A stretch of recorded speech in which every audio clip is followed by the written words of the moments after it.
Welcome back to the cell signaling course. Welcome back to the cell signaling course. If you recollect, in the last class we studied that how different kind of modifications in terms of post-translational modification as well as different strategies which are adopted to regulate signal, receptor and effector proteins which are inside the cell. Today we will discuss some of these important molecules which are critically involved in regulating the signaling event. One of them is under the class of proteins which are called G proteins, and the broader class of kinase proteins which are present, which direct the signaling in a given direction. So if we talk about the G proteins, they are also called GTPases. As the name suggests, it's an enzyme which basically binds to GTP and hydrolyzes it. When a protein which is GTPase type as shown here, normally it will not be active. When it binds to GTP, it gets activated, and it is also referred as on state of the GTPase. This protein is, when comes in contact with another protein which is called GTPase activating protein, GTP hydrolysis happens and phosphate group is released, and thus you will convert an on state of active GTPase to the off state of the GTPase. The cycle must continue, so one has to regenerate the GTP bound GTPase. For that purpose, guanine nucleotide exchange factor proteins help GTPases to load with GTP kind of molecule. In living world, there are different types of GTPases which are available, or we can broadly say different types of G proteins which are available. The term G protein suggests that the protein which can bind to GTP and hydrolyze it. There are three major types of GTPases which are available in the living world. More so, we will see the usage of these GTPases in animal kingdom.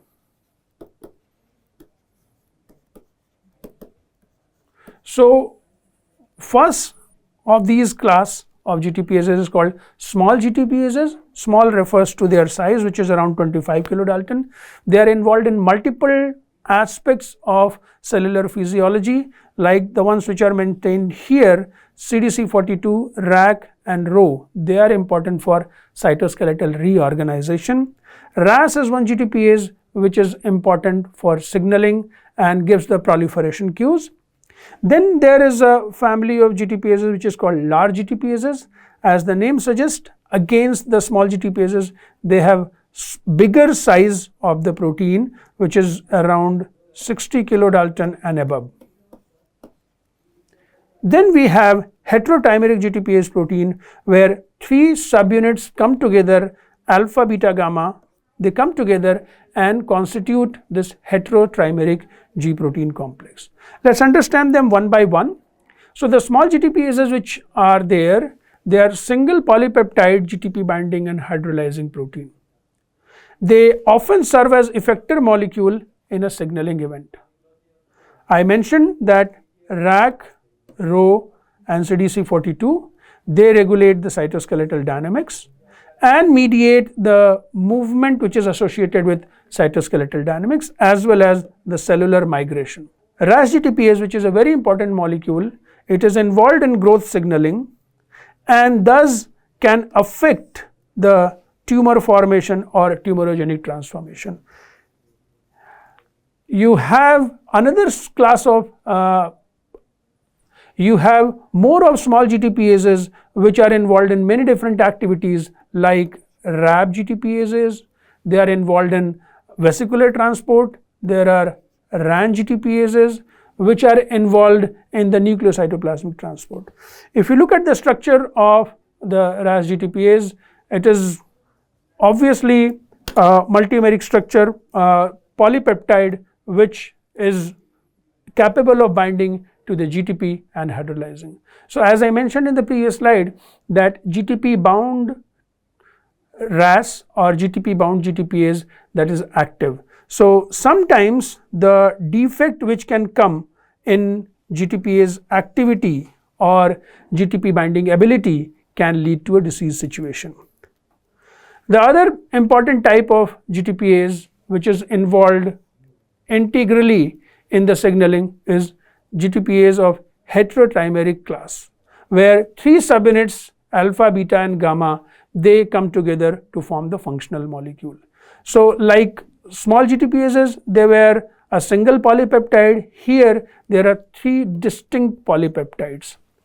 Out of these three polypeptides, G alpha is the one which has the ability to bind to GTP and hydrolyze GTP. So in some sense, the G alpha subunit of heterotrimeric G protein is equivalent to small GTPases.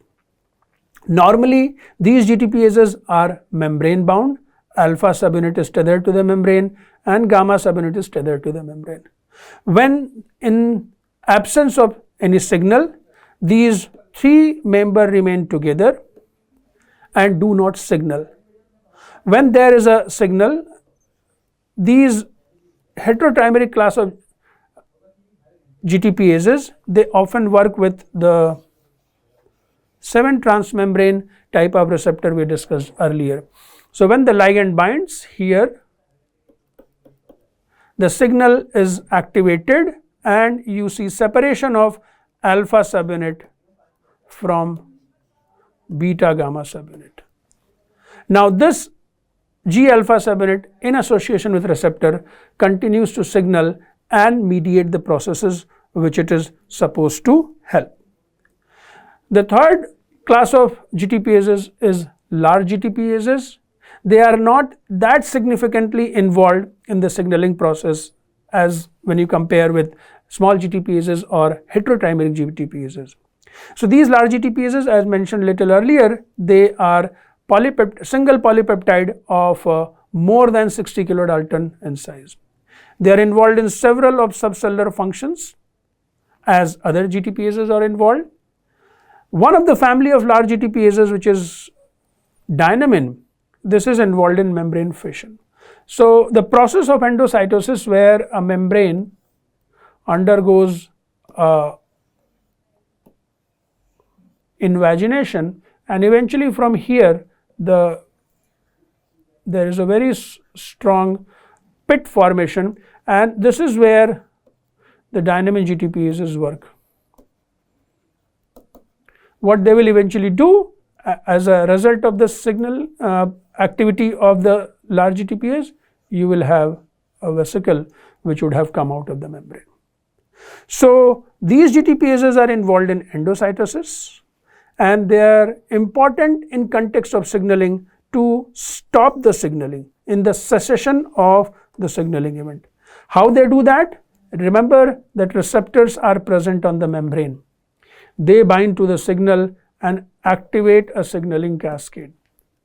If you do the endocytosis and get this receptor inside, then you will stop the signaling process. So large GTPases are involved in the cessation of the signaling process.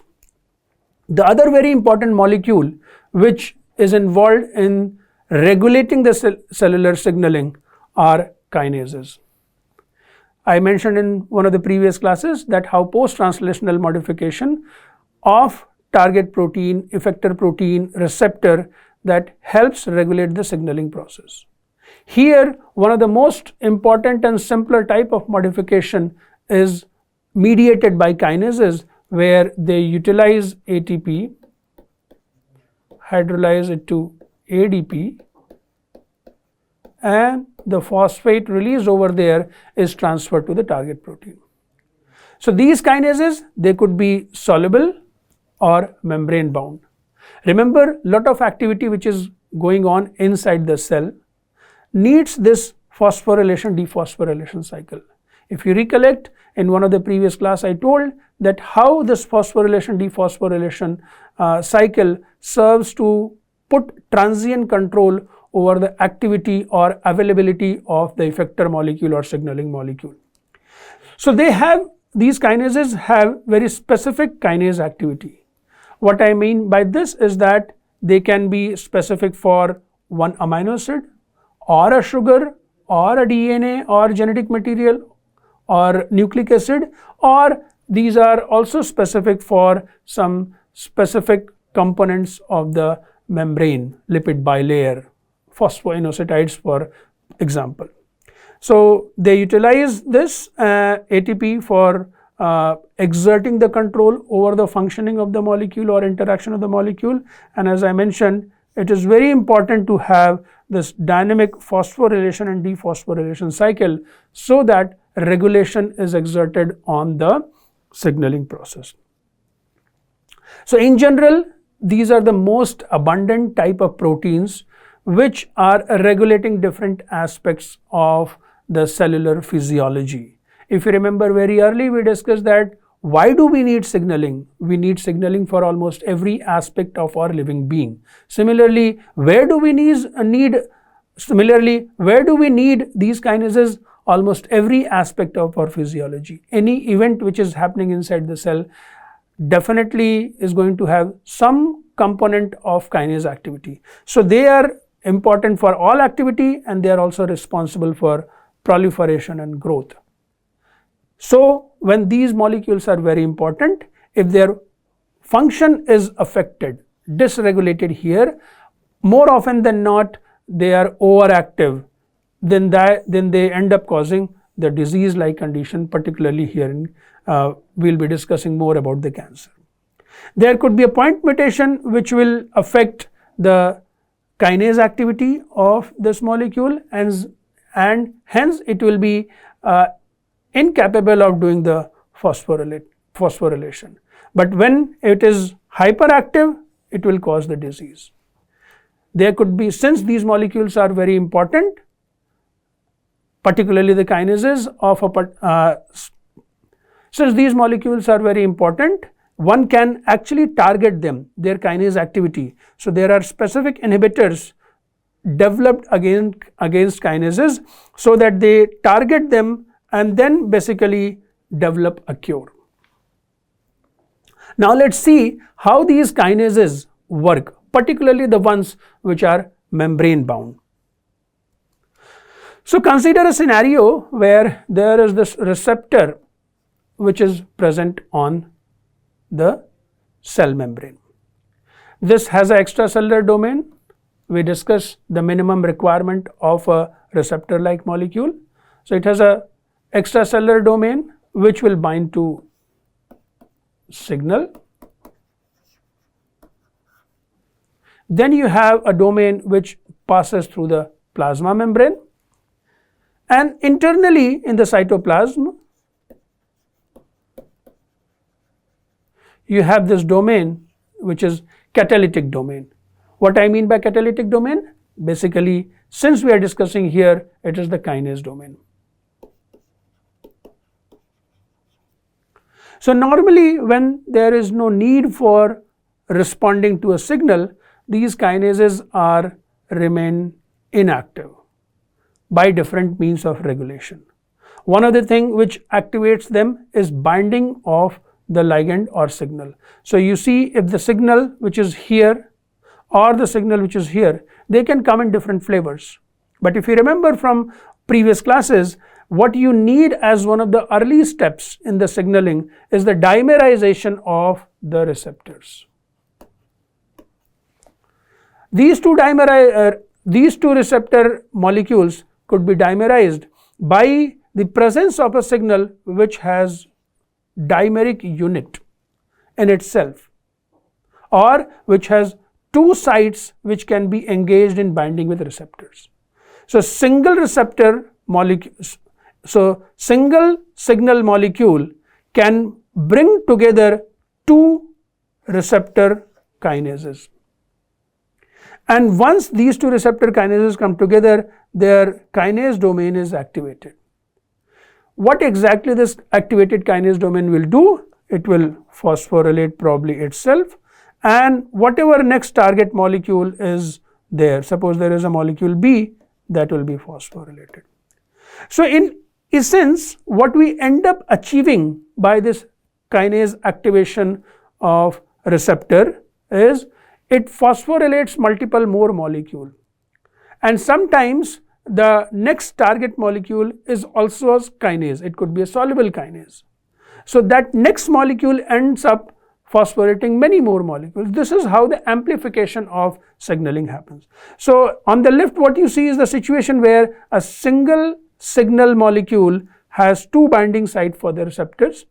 You can also have a situation where receptors have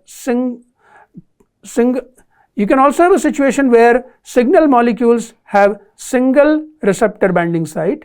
So they need to come together as a dimer to engage receptors in a fruitful active conformation.